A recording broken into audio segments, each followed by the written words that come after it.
This is the Strong is a Mindset podcast, episode number 123. If you're an overachiever and you struggle with body image, let's talk about it. This is the Strong is a Mindset podcast, where you'll learn how to build both a strong body and a strong mind by eating, moving, and thinking. I'm your host, physician, personal trainer, certified health coach, and certified life coach, Carrie Holland. Hey, how are you? What's new? What's good? So, what's good here? We are going to talk about the connection between overachieving and body image today. And I think this is long overdue, but I'm going to rectify that. We need to talk about overachieving and how it might be getting in the way of your health and fitness goals, and how overachieving is impacting your body image and self-acceptance. So here is where this is coming from. Most every client that I work with identifies as an overachiever. So I work with women who have not taken the easy route. They are physicians, lawyers, judges, educators, business people, entrepreneurs, and stay-at-home parents. And most, if not all, of my clients did not get to where they are today by going easy, all right? Quite the opposite, in fact. Many of the women I work with have pushed themselves super insanely hard to obtain the careers and the lives that they have currently. And that is true for the work that they do both in or out of their homes. So I also identify as an overachiever. I pride myself on doing a task and doing it at the highest level. I do not like half-baked effort. I don't like average. I like excellent. I have been that way for decades. And it may have been ingrained in me in part because I felt like the only time I mattered at home was when I brought home all A's on my report card. Fine. So as you might imagine, that contributed to the very warped view that I had of success. But whatever the reason is, it doesn't really matter, because whatever the mechanism is that brought on the pattern and behavior of overachieving, it's there. And depending on what circles you run in, overachieving may very well be worn as a badge of honor and applauded, like medicine, getting into medical school, getting into residency, all of it. It is a game set up to reward overachievers. And that's just one industry. I can imagine that overachieving is rewarded and revered in other industries too. But we need to turn that on its head, because overachieving is burning you out. It most certainly burned me out. And beyond the burnout, which is a separate podcast on its own, there is something else that goes along with overachieving that I see all the time. And that is the struggle that many overachievers face with their own body image. And the more I coach, the more this becomes apparent. There is a very real connection between overachieving and body image. And to be clear, this can impact women who are overweight, normal weight, and underweight, okay? So we need to pull this apart. And that is where we are going today. We're going to talk about how overachieving and body image intersect. We're going to dissect the many reasons why it might be hard for you to accept your body as it is if you are an overachiever. And then I want to give you some ideas for what to do about this. I want to help you stop being an overachiever and focus on being a high achiever instead. And we'll most definitely talk about that difference in just a minute. And most importantly, I want to help you disconnect overachieving and your body. And maybe that sounds like a lofty goal, but I want to make this practical and actionable and lay the foundation for you to start thinking about yourself a little differently. Okay? And as a spoiler alert, the answer is not to push harder. Okay? I want to make that clear from the outset, because for any of you listening who are overachievers, that is often your knee-jerk response, to push harder. At least it was for me. Whenever anything in my life wasn't working, my answer was push harder. Stay up later working. Spend just a little more time at work to get ahead. Write one more piece of content. Get a few more boxes checked off the to-do list. It didn't matter what it was. The answer was always to put my foot on the gas just a little harder. But hear me now. That is not the answer. I'm going to offer you some alternatives to pushing harder that I think you might like more. But be forewarned, they are going to be harder to do. Okay? Some of the solutions I'm going to offer you are going to sound foreign to you if you're an overachiever, and I want you to be ready for that. And just a quick disclaimer before we get into this. I recognize that there is a true and real connection between overachieving and eating disorders like anorexia and bulimia. And that is not where we're going today. Okay, so I will say this from the get-go. If you're concerned that you do have an eating disorder, please see your physician for proper diagnosis and treatment. Okay, so with that being said, let's go. So first, let's talk about what being an overachiever actually means. Let's get clear on that. And I think the best way to do this is to compare overachieving with high achieving. So overachieving is at its most basic level when you achieve success over and above the standard or beyond what is expected. You are performing and achieving at a higher level than most, which at first go, that sounds like a good thing. But overachieving is when your achieving becomes less of a tool and more of a weapon. It's when the achieving has gone too far. So often, overachievers reach their accomplishments at the expense of other parts of their lives. So a good way to look out for this is to note, when the drive to overachieve negatively impacts other important parts of your life, that is when you've taken it too far. So overachieving, it can be tricky though, because the success that comes from it is often applauded. So when you push yourself to your limit, or really past your limit, and you succeed, that success is often rewarded.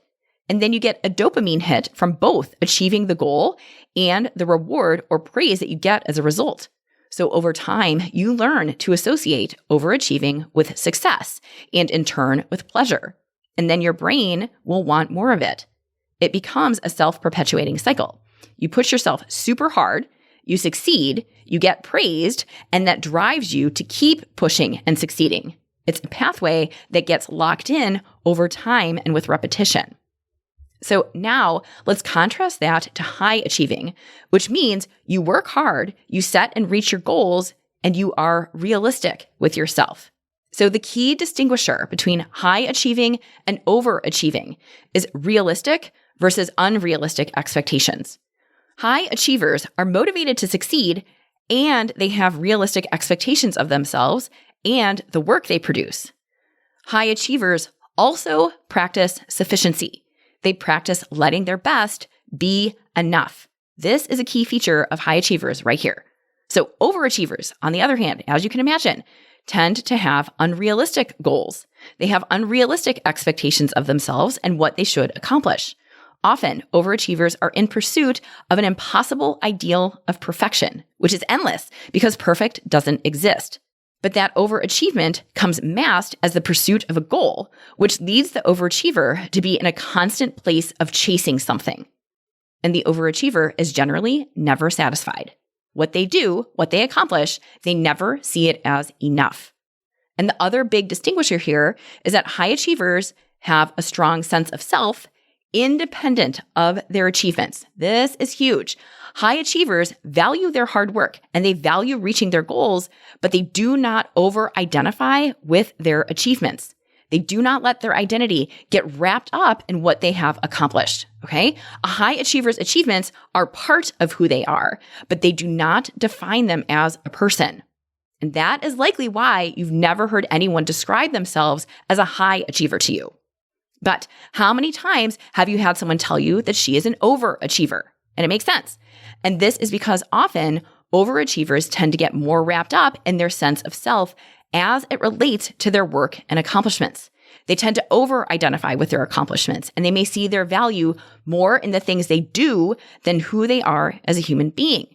They may even pride themselves on being an overachiever. I know I used to, and now I'm trying to undo that. And another key takeaway here is that overachieving and high achieving often look similar on the outside. So to a bystander, overachievers and high achievers are hard to distinguish because both set and reach their goals. Both are high producers, hard workers. They get things done and they succeed. So on the outside, they often look the same. But the difference is what's going on inside. High achievers, like I said, practice sufficiency and realistic expectations of themselves, while overachievers tend to have unrealistic expectations, leading to perfectionism. And overachievers are generally never satisfied with what they do. It is never enough. Okay? So now that we're clear on the difference between overachievers and high achievers, it might start to become clear to you why overachievers might struggle with their body image. But let me make it super apparent and make this connection for you, because there are a number of factors that play into this. So first, most of the overachievers I work with are perfectionists. The two qualities tend to go hand in hand. Many of the women I work with were overachievers in high school and academics, and they were used to getting good grades. They did not get where they are by getting C pluses, okay? But the perfectionism that got you the grades, that got you into graduate school, or that got you the award, that perfectionism can totally shoot you in the foot when it comes to your body. When you're an overachiever and you're used to getting A pluses and you're used to being lauded for a job well done, it can feel like an enormous blow when you don't have the physique that you want. When on the outside, you have checked every box and accomplished all the things and excelled at everything you've done, it can be really difficult to accept a body that isn't what you consider to be ideal. And beyond that, it can be a huge challenge to accept or even address that managing yourself around food is hard. It can be very painful to admit that sticking to an exercise routine is hard for you. And it makes total sense why these things would be hard. You are used to succeeding. You're used to nailing it and getting it just right for things like grades and work and titles and promotions. You are used to being excellent at most everything you do. So when you have trouble maintaining a healthy weight, or when you have a hard time fitting exercise in, or when you struggle to obtain what you consider as an ideal body composition, it can feel like you are totally failing. Overachievers have an idealized concept of what their body should look like. And if you're an overachiever and you're not meeting this ideal, then you may think you're failing. And you think you're not meeting expectations. And this is how I see this play out over and over again for so many of my clients. She will compare herself to what she weighed in high school or college or med school or grad school. She will tell me what her body looked like before she had kids, what her body, life, and schedule were all like before she was working and taking care of a family. And she will have a very, very hard time getting past that she no longer has that body anymore. But beyond that, she will use what her body used to be like as a weapon against herself. She will use that as her standard, and if she cannot hit it, then she is failing. And what this leads to is a constant dissatisfaction with her body because it is impossible for her to replicate the same conditions as 25 years ago. This will also happen when I have clients who use extreme, restrictive, unsustainable measures to get super lean, but inevitably they cannot keep it up and they gain the weight back. They will use that super thin phase as a weapon against themselves. I cannot tell you how many of my clients have shared pictures of themselves during a previous diet when they got super thin and they tell me that is what they want. And do you know what I ask every time I get sent one of those pictures? I will ask her, how were you feeling then? And do you know what the answer is that I have gotten every single time I have asked this question? I was miserable. I was thin, but I was miserable. And despite this, despite them being miserable, but they were thin, but despite being miserable, those same women are reconsidering going back to the restriction that brought them there in the first place. They are chasing an ideal that does not exist, and it's not realistic. Remember that one of the hallmarks of overachievers is that they have unrealistic expectations. And this is especially true when it comes to success at weight loss or changing your physique. Overachievers get trapped by their own unrealistic expectations. All right? And along with perfectionism, overachievers tend to have an all or nothing view about their diets. And that's because overachievers often operate in extremes. So an overachiever is either totally on and very much watching her nutrition and exercise and is on point, or she is totally off and goes off the rails. It's a predictable pattern, and I see it over and over again. When an overachiever starts working with me, she will often come to her sessions early in our coaching, and she will be proud to report that she's hitting all of her goals. She's not missing a single workout. She's eating 1,300 calories, even though that may be way too few calories for her, but she decided to be even more restrictive and eat way too little because she didn't think that taking a slow and steady approach would be enough. She's not eating any fun foods at all. She's eating totally clean, and she's essentially getting a 100% on everything. She is overachieving.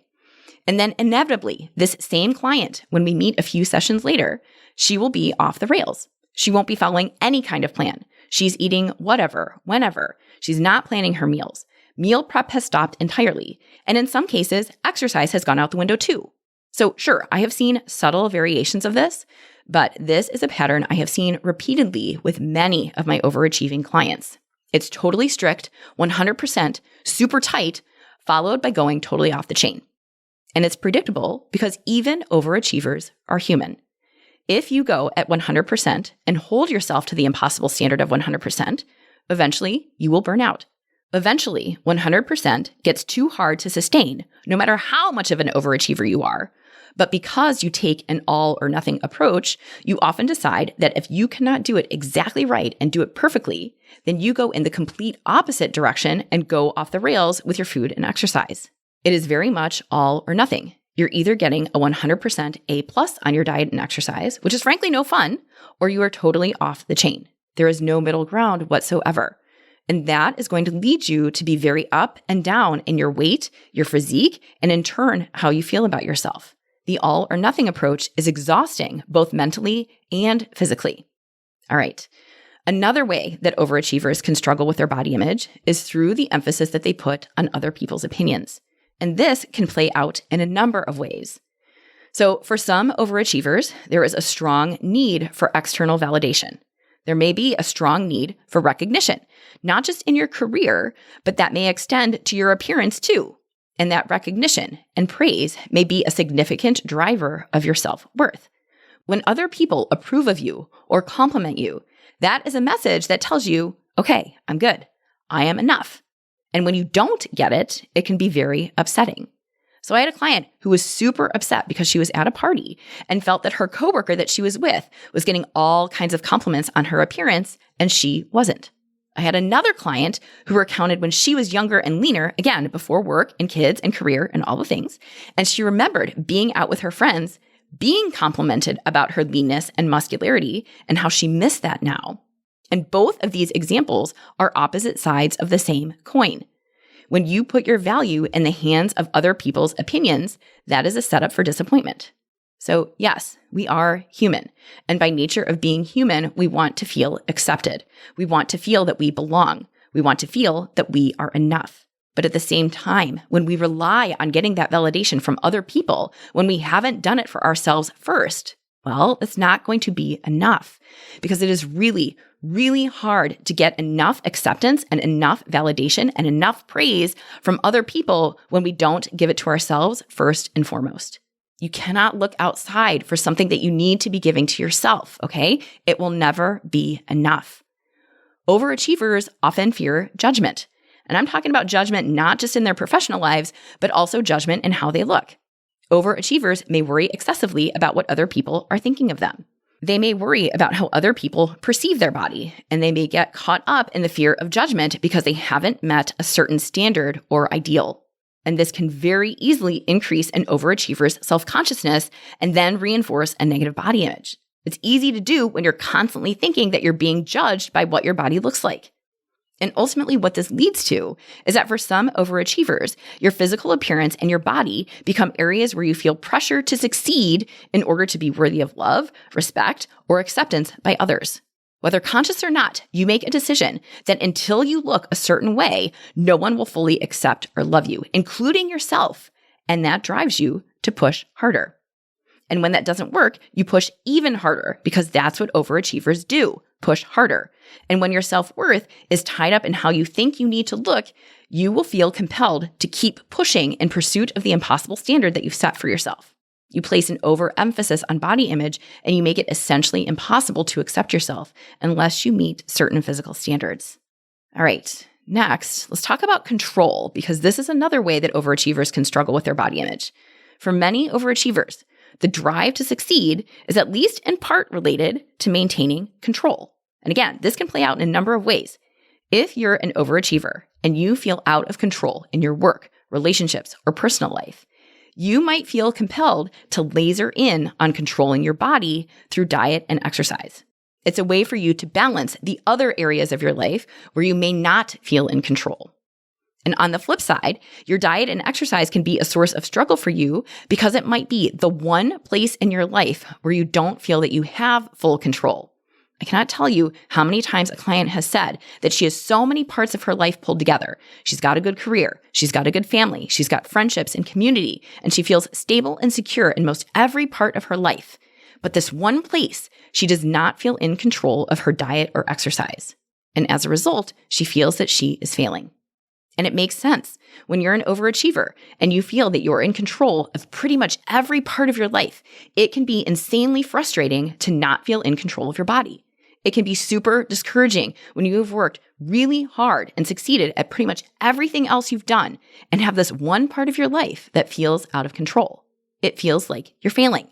And often your knee-jerk response is, again, push harder, because that's what led you to succeed in every other part of your life. You studied while your friends were out partying. You did the extra credit work. You worked longer hours. You went above and beyond what was expected. So it makes sense that you would try that approach with your diet and exercise. So you restrict harder. You cut your food and calorie intake super low. You cut out all carbs. You design all kinds of food rules for yourself and work super hard to get an A+ for following your own rules, because that is what you do.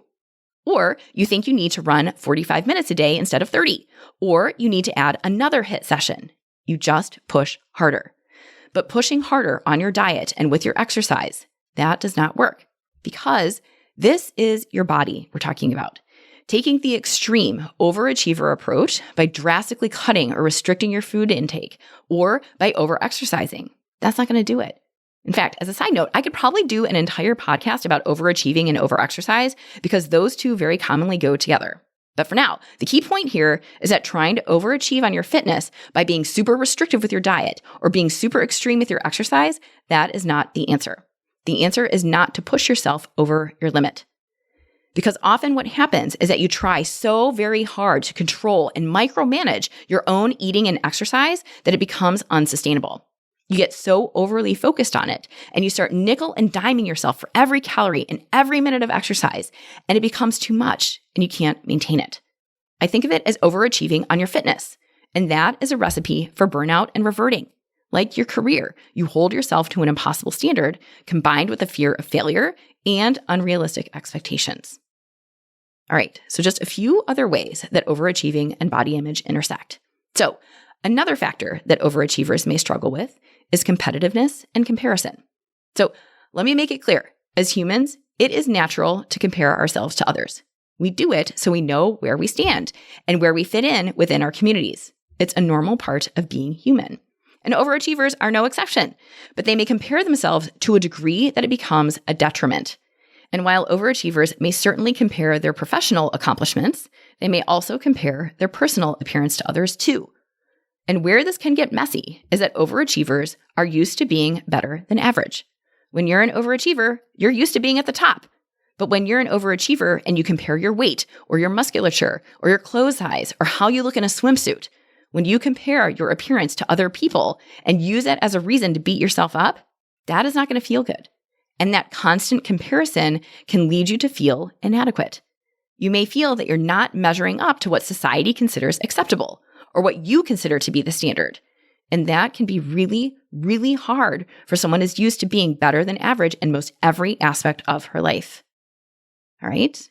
And last, often overachievers put so much of their time, energy, and effort into their career or their work or their families that it comes at the expense of taking care of themselves. Again, most of the women that I work with don't get where they are by going easy. They work, and they work hard. And we all only have a certain number of hours in the day.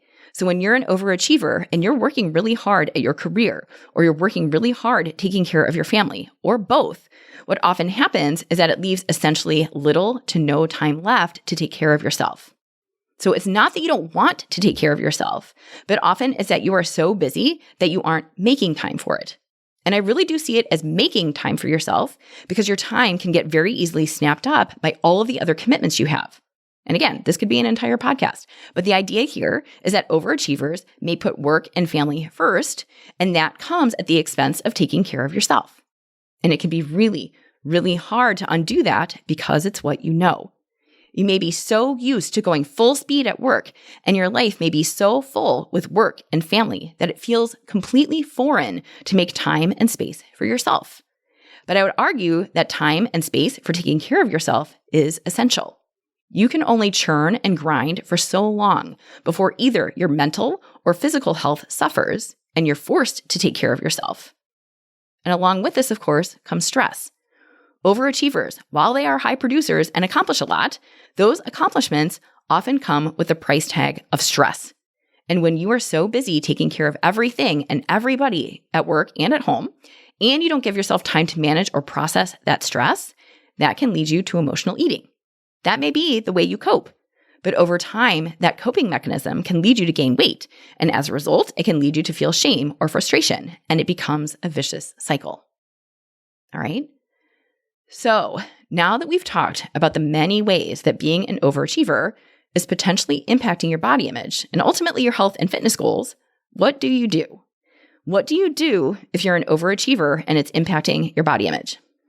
Well, first, I said it before, but I want to beat the dead horse here. The answer is not to push harder. The answer is not to keep trying to overachieve. And I want to shout this from the rooftops because it is just that important. The answer is not to restrict more food or add another mile to your 5-mile swim. Okay? That is not the answer. Overachieving when it comes to your body is not going to take you in the direction you want to go. It's going to exhaust you and your body will revolt. And most times you end up going in the opposite direction. You push harder, but then you break and start eating whatever because you've been overly restrictive. Or you get injured, or you get an overuse injury from pushing too hard. Or you overtrain and start going backwards on your fitness goals, and things that used to feel easy start feeling hard. So the answer here, again, is not to push harder. That may work at your job. That may work when you're doing chores at home, but it does not work when you're talking about your body and your mind and your soul. Okay? And so here's what I want to offer you. What I would offer is that your self-worth is not tied to how much you weigh. Your self-worth has nothing to do with what is on the inside of your waistband. Your self-worth is not dependent on how much muscle you have. Okay? And I want to stop for a second and recognize that this is easy to say. And intellectually, it makes sense. But it's not always easy to practice. I get that. We live in a world of diet culture. We live in a world where thinness is celebrated and people can be treated very poorly because of their weight. So I want to recognize that because that most definitely is part of the problem. And this is a complex, multi-layered issue, but I want to zone in on your relationship with yourself. If you do not like yourself and if you do not accept yourself as you are, being thinner is not going to suddenly change that. You will be the same person, just in a smaller size pants. Okay? So you have to work on liking yourself as you are first and foremost. And that means having self-compassion. There it is again, self-compassion. I know. And I know I talk about self-compassion frequently, and that's because, frankly, I need to, especially for my overachievers who have very high expectations of themselves and who are very hard on themselves. Many of the women I work with are not super kind towards themselves, and we've got to change that. If your answer when things are difficult is to put even more pressure on yourself and beat yourself up, then we have to work on that. If you talk to yourself in ways that you would never utter to another person, well, we need to fix that. Remember that you change best when you feel good, okay? Positive change and self-acceptance do not happen when you tear yourself apart. It feels terrible, and it does not compel you to take better care of yourself. So remember, again, this is not a work assignment. This is not a grade or a classroom. This is not a big work project. It's none of that. This is your body and your mind and your soul that we're talking about here. What got you A+ in school, what got you promotions and titles and letters after your name, that is all fine and good. But that is not going to work for your health. It's not going to work to make your body thinner, smaller, or more muscular. And I will be the first to admit, there is a lot to this. Letting go of all or nothing thinking and taking a less extreme approach to your health and fitness, that's going to be hard for you if you're an overachiever because that's not how you roll. You like to go all in and you like to go hard. That's what got you success in the past. But this is not the same. So there will be some unlearning to do. And I've talked about all or nothing thinking before, and it goes hand in hand with overachieving and perfectionism. And the more you recognize when you are doing this, the more you can correct yourself. And when I say correct yourself, I mean instead of holding yourself to an impossible standard and accepting nothing less than perfect, instead, you practice sufficiency. You practice being enough. You practice letting what you do be good enough, okay? I've even heard it called enoughness. You practice telling yourself and believing that you are enough, that what you do is enough. That means finding sustainable habits that you can do and make part of your lifestyle and practicing flexibility with yourself. It means practicing being okay with slow and steady change that is actually sustainable instead of trying harsh, extreme measures to try and hurry up and lose the weight or change how you look. You let it be enough. And of course, the underlying message here is that it all goes back to your brain. It goes back to your mindset. It always does.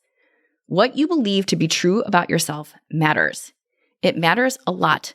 So if you can practice believing that you are whole and awesome and worthy as you are, and you actually believe that, that's when you're on to something. That is when you are taking an inside-out approach. So I truly believe that you can like yourself and accept yourself, and you can want to change. There is nothing wrong with wanting to look a certain way, okay? Let me make that clear. It's okay to want to look a certain way, but I'll offer you what my own coach offered me. Make sure you like your reasons. If you want to change yourself so that people will like you more, if you want to change yourself so that you will like yourself more, that is taking an outside-in approach, and that's not going to work. I've tried it. I've seen my clients try it, and it doesn't go well. It doesn't work. Instead, you have to like yourself and decide that you are going to like yourself no matter what size you are, no matter what you look like, no matter who has a smaller waist size than people around you, no matter what. I'm not here to talk you out of being an overachiever, okay? And I say this because I have identified as one, and for many of us, our drive to succeed has gotten us where we are. But that being said, and having experienced the mental and physical pain that comes with pushing myself to my limit and still not thinking that's enough, and then having spent years trying to unravel that, let me offer you this. If you're going to overachieve at something, how about you overachieve at liking yourself? Overachieve at self-compassion. Be outrageously kind to yourself. So I'm not saying you let yourself off the hook or you stop holding yourself accountable or that you have an inflated sense of self. No. Instead, practice liking yourself, okay? Get really, really skilled at that. Because when you truly like yourself and you accept yourself without constantly having to do more, be more, or push harder, you will feel better. You will have peace. And in that space, real growth and change happens. Not because you feel like you need to, but because you want to. All right? And if you want help with this, let's go. When you coach with me, you'll learn how to let go of overachieving and stressing out in exchange for high achieving, acceptance, and peace. And you will feel better. Check out my website, send me a message at www.carriehollandmd.com/contact, and let's talk about how coaching will change your perspective and change your life. All right? Thank you again for hanging out with me, and I'll catch you again next week. Hey, if you're looking for your next great read, I've got you covered. Head over to carriehollandmd.com/books and download my list of most favorite reads. I've got 2 collections waiting for you. One is all about work-life balance. The other is a collection of books that have changed my life. I've referenced many of these books in the podcast, and now you can access those titles all in one place. Again, that's carriehollandmd.com/books. Check it out and find your next great read. Thank you for listening to the Strong is a Mindset podcast. If you want to learn more about how to build both a strong mind and a strong body by eating, moving, and most importantly, thinking, check out carriehollandmd.com.